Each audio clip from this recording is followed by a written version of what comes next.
Taliban, ISIS-K run Afghanistan today?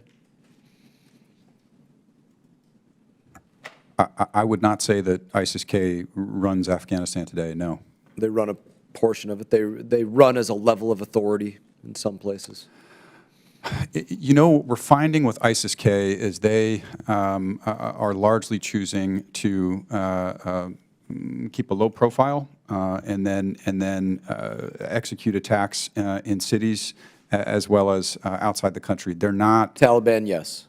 The Taliban, I think, you know, I don't want to step into territory around anything to do with recognition, but Taliban runs it enough that we don't want to give money to the Afghan central bank.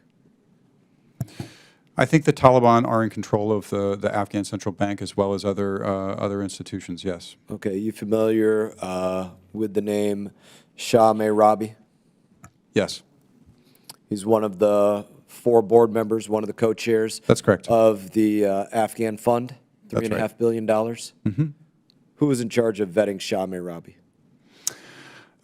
So the process that we followed entailed having consistent with the Federal Reserve Act. We certified this person who was put forward by the accredited representative of Afghanistan at the time. Who put him forward?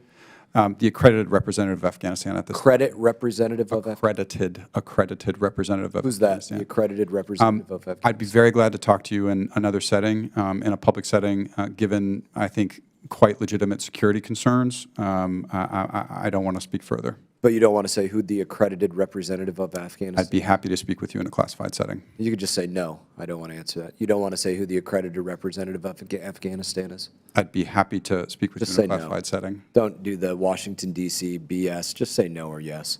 Was Shamay Robi fired from Mary Washington College for, let's just say, misrepresenting his credentials, saying he was a doctor when he was not?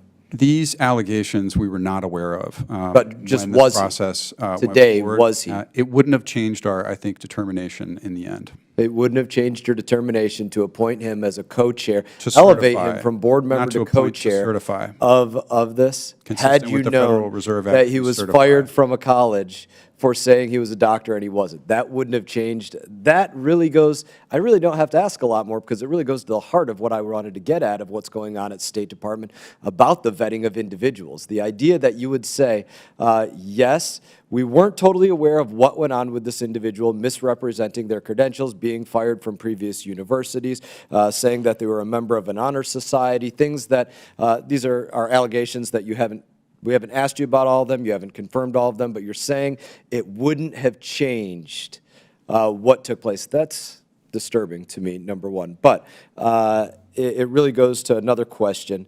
You said that you acknowledge Taliban runs Afghanistan, or in large part, and certainly has control of the central bank. Shamay Robi is also a board member of the Afghan Central Bank. So what does that say about his connections to the Taliban?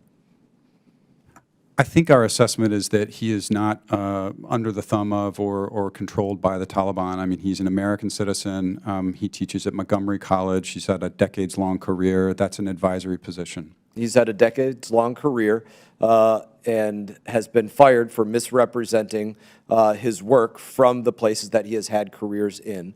I don't know the entire history of that, and I'd like to hear more about it from you all, perhaps in another setting.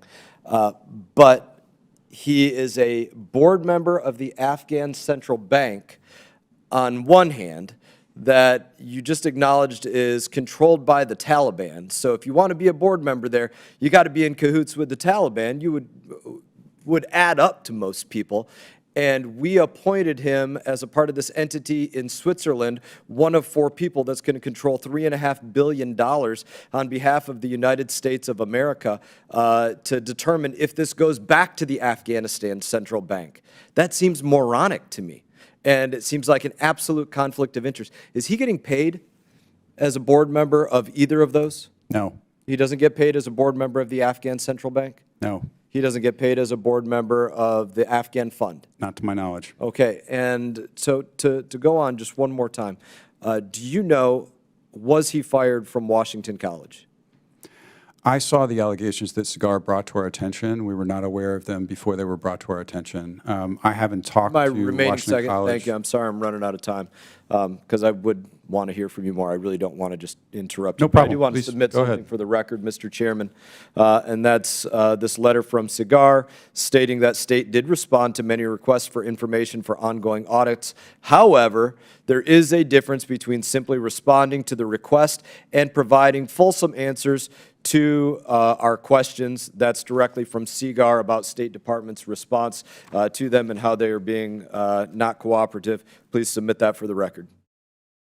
Hey everyone, thank you for watching this video. If you enjoyed the video, please click like and subscribe. I will be back on YouTube with more exclusive content, so stay tuned.